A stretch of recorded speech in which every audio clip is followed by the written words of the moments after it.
উপস্থিত সবাই একত্রে হাসছিল। আশ্চর্য বিষয় হলো মামি নিজে ওদের হাসিতে যোগ দিচ্ছে। না, চৈতির আর কিছু বলার নেই। সে দীর্ঘশ্বাস নিয়ে চুপ করে রইল। শুভ্র ভাইয়ের বন্ধুদের গানের গলা বেশ ভালো। সবাই মিলে একত্রে যখন গান গাইছিল শুনতে বেশ লাগছিল। তবে গান বেশি দূর এগোলো না। এর আগেই ঝুমঝুম করে বৃষ্টি পড়তে শুরু করে। কি আশ্চর্য! আকাশে তো মেঘই ছিল না এতক্ষণ। হঠাৎ করে এমন বৃষ্টি হচ্ছে কেন? সবাই দৌড়াদৌড়ি করে ভিতরে যাচ্ছিল। এই সময় ঘটে আর এক বিপদ। উঠানে স্লিপ খেয়ে পড়ে যায় চৈতি। সবাই যে যার মতন চলে যাচ্ছে। কেউ চৈতিকে খেয়াল করছে না। বুক ফেটে কান্না আসছে চৈতির। পায়ে বেশ ব্যথাও পেয়েছে। কাঁদতে কাঁদতে হলুদ শাড়ি একদম যা তা অবস্থা হয়েছে। সে উঠে দাঁড়ানোর চেষ্টা করে দেখল বৃষ্টিবেশে একজন যুবক তার সামনে এসে দাঁড়িয়েছে। তার কপালের উপর পড়ে থাকা চুল বেয়ে চুপচাপ করে পানি পড়ছে। মৃদুমন্দ আলোতে চৈতি দেখতে পেল ছেলেটি কাব্য।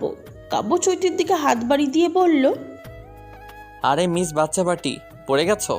ওঠো ওঠো। চৈতি কাব্যের হাত ধরে উঠে দাঁড়ালো। হেঁটে যেতে পারবে? জানতে চাইল কাব্য। চৈতি অসহায় দৃষ্টিতে তাকিয়ে রয়েছে। অবস্থা বেগতিক, হাঁটতে কষ্ট হবে। শুভ্র তখন দৌড়িয়ে আসে, জিজ্ঞাসা করে, এখনো ভিজছিস কেন তোরা? ভেতরে চল। চৈতি কাঁদো কাঁদো স্বরে বলল, পায়ে ব্যথা ভাইয়া, কোলে নাও। শুভ্রই চৈতিকে কোলে করে ভিতরে নিয়ে যায়। যাওয়ার আগে এমনভাবে কাব্যর দিকে তাকায় যেন চোখের দৃষ্টি দিয়েই ভস্ম করবে। কাব্যর ফুকুচকে তাকায়। এই মেয়েটা এমন কেন? পরের দিন সকালে মন খারাপ করে উঠোনে চেয়ার নিয়ে বসেছিল চৈতি।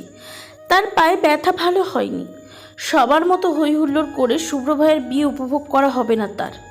তাকে হয়তো রুহানের মতন ঘরে হাত পা গুটিয়ে বসে থাকতে হবে। বের হয়ে সে বসে বসে বিরিয়ানি খাচ্ছিল। এরই মধ্যে যতবার সে কাব্যকে দেখেছে ততবার খেয়াল করেছে কাব্য তাকে দেখলেই কেমন মিটিমিটি হাসছে। বিষয়টা প্রথম থেকে এড়িয়ে যেতে চাইলেও পরে আর পারল না।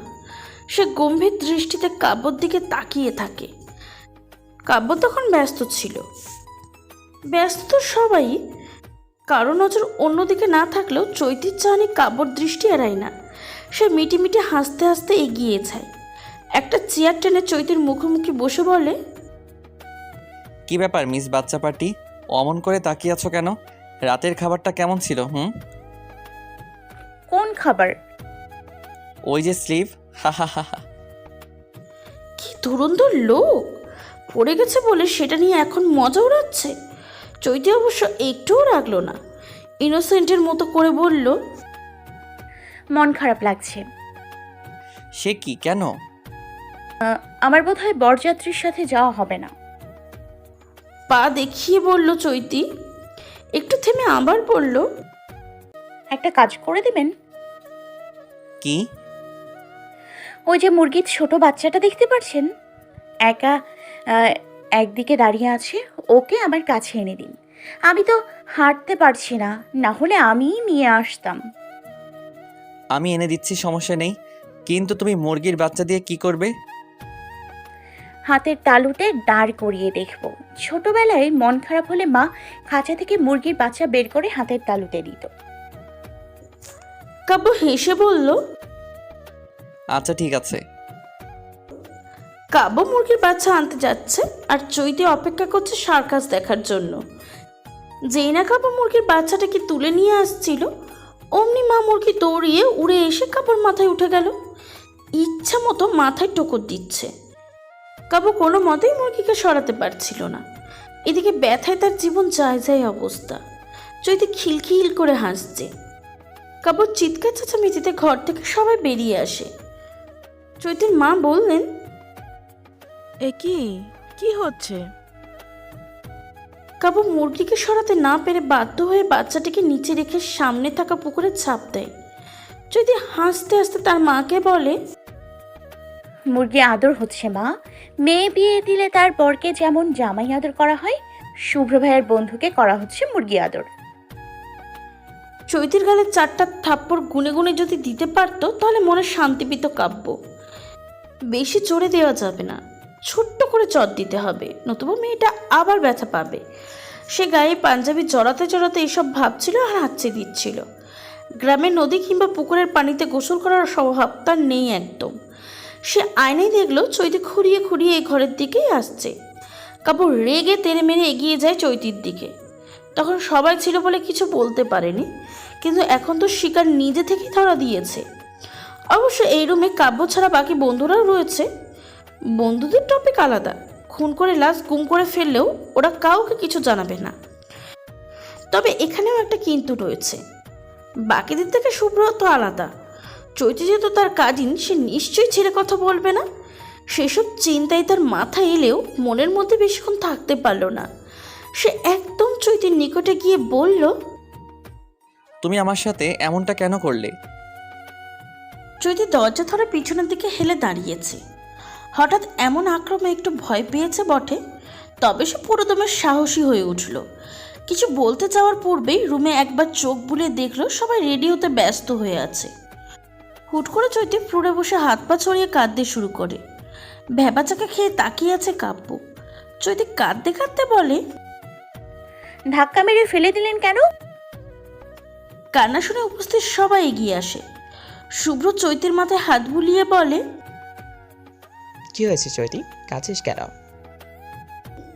চৈতি ঠোঁট বাঁকিয়ে আঙুল দ্বারা কাব্যর দিকে ইশারা করলো।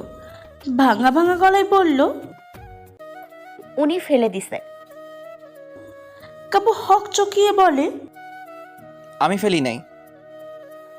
আপনি না ফেললে আমি পড়লাম কিভাবে? তুমি ইচ্ছে করে পড়েছ। মিথ্যে কথা, ফেলে দিয়ে আবার মিথ্যে কথাও বলছেন। শুভ্র ভ্রু কুচকে কাব্যর দিকে তাকিয়ে রয়েছে। সে জানে কাব্য কতটা দুরন্ত প্রবণ আর ফাজিল। অন্যদিকে সে তার বোনকেও খুব ভালো করেই চেনে। পিচ্চুগুলো এত চঞ্চল নেই যতটা চৈতি নিজে। সে কাকে রেখে কাকে বিশ্বাস করবে বুঝতে পারছে না। এদিকে আজ তার বিয়ে, কোনো রকম ঝামেলা না হলেই তো ভালো। সে গম্ভীর হয়ে বলল, আচ্ছা ঠিক আছে, বাদ দে এখন এসব। কাব্য হয়তো খেয়াল করেনি। শুভ্র চৈতিকে ধরে উঠাতে চাইছিল, হাত সরিয়ে নিল চৈতি। সে গাল ফুলিয়ে বলল, এখন তো বন্ধুর সাফাই গাইবের। এরপর সে তিতাসের দিকে হাত বাড়িয়ে দিয়ে বলল, আমায় একটু ওঠান তো। তিতাস হা করে কিছুক্ষণ তাকিয়ে থেকে হাত বাড়িয়ে চৈতিকে ধরে ওঠায়। চৈতি চলে যাওয়ার পর শুভ্র মুখ গোমড়া করে কাব্যকে বলে, শুধু শুধু ওকে ফেলে দিয়ে কি হলো? কাব্য বিস্ফোরিত দৃষ্টিতে তাকিয়ে বলল, তুই ওর কথা বিশ্বাস করছিস? তাহলে কি তোর কথা বিশ্বাস করব? কাব্য আর কিছু বলল না, শুধু মনে মনে এইটুকু ঠিক করে রাখলো সে এবার আর চৈতিকে ছেড়ে কথা বলবে না। ছোটে বলে এড়িয়ে যাওয়ার চেষ্টা করেছিল, বাট এই মেয়ে ভিতরে যে শয়তানি বুদ্ধি কিলবিল করে সেটা সে খুব ভালো করেই বুঝে উঠতে পেরেছে। সে যখন ক্রোধ নিয়ে দাঁড়িয়েছিল, চৈতি উকি দিয়ে কাব্যকে চোখ টিপ দিয়ে যায়। কাব্য বেশ বুঝতে পারছে এতক্ষণ সে লুকিয়ে শুভ্রর বলা কথাগুলো শুনছে এবং সে তার উদ্দেশ্যে সাকসেস। এবার কাব্য ক্রোধ আরও বেড়ে যায়। সে বিড়বিড় করে বলে, অসভ্য পিচ্চি বাচ্চা, তোমার 12টা যদি না বাজাই আমি তো দেখিও। বরযাত্রী যারা যাবে সবাই রেডি। দরজা ধরে দাঁড়িয়ে রয়েছে চৈতি। তার বরযাত্রী যাওয়া হবে না, এভাবে খুঁড়িয়ে খুঁড়িয়ে কি আর বউ আনতে যাওয়া যায়? বাচ্চা পাটি সব হুড়মুড় করে দৌড়ে গিয়ে গাড়িতে উঠেছে। সমুদ্র মাঝপথে ফিরে এসে চৈতিকে বলে, তুমি মন খারাপ করো না সুইটার্ট, আমি খুব জলদি বউ নিয়ে ফিরে আসবো। চৈতি ভ্রু কুচকে তাকায়। সমুদ্রের কথাবার্তা শুনে মনে হচ্ছে সে সমুদ্র দুঃখের সাগরে ভাসছে। শুভ একটা দিন, তাই সে সমুদ্রকে বকলো না। কাব্য তখন পাশ দিয়ে যাওয়ার সময় ইচ্ছে করে চৈতিকে ধাক্কা দিয়ে যায়। পড়তে গিয়েও সে আশ্রয় খুঁজে পাচ্ছিল না। সামনে তখন কাব্য ছিল সীমানার মধ্যেই। সে আর উপায়ন্ত না পেয়ে কাব্যর পাঞ্জাবি আগড়িয়ে ধরে ঝুলে পড়েছে। সমুদ্র তখন চেঁচিয়ে উঠে বলে, হায় আল্লাহ, তুমি আমার সুইটার্টকে গলায় ঝুলিয়ে দিলে কেন? সুইটার্ট আমার গলায় চলবে। কাব্য চৈতিকে সরিয়ে দেয়, চাপা স্বরে বলে, গলায় ঝুলে পড়ার স্বভাব কেন এত? বাজে কথা বলবেন না একদম। বাজে কথা, তুমি বলো মিথ্যাবাদী। কাব্যর হাত ধরে টানতে টানতে নিয়ে যাচ্ছে সমুদ্র। সে ভীষণ রেগে আছে। রেগে রেগে কাব্যকে বলছে, তুমি আমার সুইটহার্ট থেকে দূরে থাকবে বলে দিচ্ছি। কাব্য যাওয়ার আগে আঙুল নাড়িয়ে ইশারায় চৈতিকে বলে। তোমার খবর আছে। চৈতি ভেঙচে কাটিয়ে মুখ ফিরিয়ে নেয়। বাড়ি বলতে গেলে এখন প্রায় ফাঁকা। আত্মীয় স্বজন সবাই গেছে বউ আনতে। শুভ্রর মা রুহানিয়া চৈতি রয়ে গেছে। সকালে ঘুম ভাঙার পর আর রুহানিকে দেখা পায়নি চৈতি। হুট করে সে উধাও। শুভ্র যাওয়ার পর বাড়িতে ফিরেছে। কোথায় ছিল জানতে চাই বলেছে, বান্ধবীর বাসায়। চৈতি উদাস নয়নে ধীরে ধীরে হাঁটছিল। বাড়ির পিছন দিকটায় ঢোলকর্মী গাছ, পেয়ারা গাছ বেয়ে উপরে উঠছে। বেগুনি রঙের বেশ কয়েকটা ফুল আছে। একটা ফুল ছিঁড়ে নিয়ে এসে রুহানিয়ার ঘরে যায়। বিছানার উপর আধা শোয়া রুহানের শরীর কাঁপছিল। দূরত্ব কমার পর বোঝা গেল সে কাঁদছে। আপু কি হয়েছে? চৈতির গলা শুনে উঠে বসে রুহানিয়া। শব্দ করে কেঁদে জড়িয়ে ধরে। ফুপিয়ে ফুপিয়ে বলে, আমার খুব কষ্ট হচ্ছে চৈতি, আমি আর সহ্য করতে পারছি না। চৈতি জানে না কি হয়েছে, কেন ভাই রুহানিয়া এভাবে কাঁদছে। তবু সে রুহানিয়াকে শক্ত করে জড়িয়ে ধরে। সে জিজ্ঞাসা করার সাহস পাচ্ছে না কিসের এত কষ্ট আপুর। রুহানিয়া ফুপিয়ে ফুপিয়ে নিজে থেকেই বলে, একতরফা ভালোবাসায় এত কষ্ট কেন বলতে পারিস? চৈতির ভালোবাসার সম্পর্কে কোনো ধারণা নেই। অসংখ্য ভালোবাসার প্রস্তাব পেলেও কখনো সম্পর্ক জড়ানো হয়নি তার। বান্ধবীদের দেখলে হঠাৎ মনের শখ জাগত প্রেম কি জিনিস জানার জন্য। কিন্তু বাবা মায়ের ভয়ে সে শখ পর্যন্ত আটকে আছে। তবে সে তার বান্ধবীদের হাসতে যেমন দেখেছে, কাঁদতেও দেখেছে, কিন্তু এমনভাবে তা দেখেনি। রুহানিয়া আপু ভালোবাসে কাকে? শুভ্র ভাইয়ের বিয়েটা আমি কিছুতেই মানতে পারছি না। এরপর বিস্ময়ে পালা চৈতির। সে তো ভাবতেও পারছে না রুহানিয়া শুভ্রকে ভালোবাসতে পারে। আপু শুভ্র ভাইকে ভালোবাসো ভাইয়া জানি? রুহানা কেঁদে মাথা নাড়ায়। চৈতি কি বলে সান্ত্বনা দেবে বুঝতে পারছে না। সে শুধু জড়িয়ে ধরে চুপ করে বসে আছে। হঠাৎ করে রুহানিয়া চোখ মুছে বলল, অন্য ঘরে যা চৈতি, আমার কিছু ভালো লাগছে না। আমি থাকি আপাই। যা প্লিজ, অসহ্য লাগছে সব কিছু। চৈতি ভয়ে ঘর থেকে বেরিয়ে যায়। এখন তার মন প্রচণ্ড খারাপ হয়ে গেছে। সে যদি আগে এসব জানতো তাহলে শুভ্র ভাইয়াকে বলতো সে যেন অন্য কোথাও বিয়ে না করে। ভারাক্রান্ত মন নিয়ে সে বড় কাকির ঘরে যায়। কিছু মানুষ এখানে রয়েছে। চৈতিকে দেখে বড় কাকি বললেন,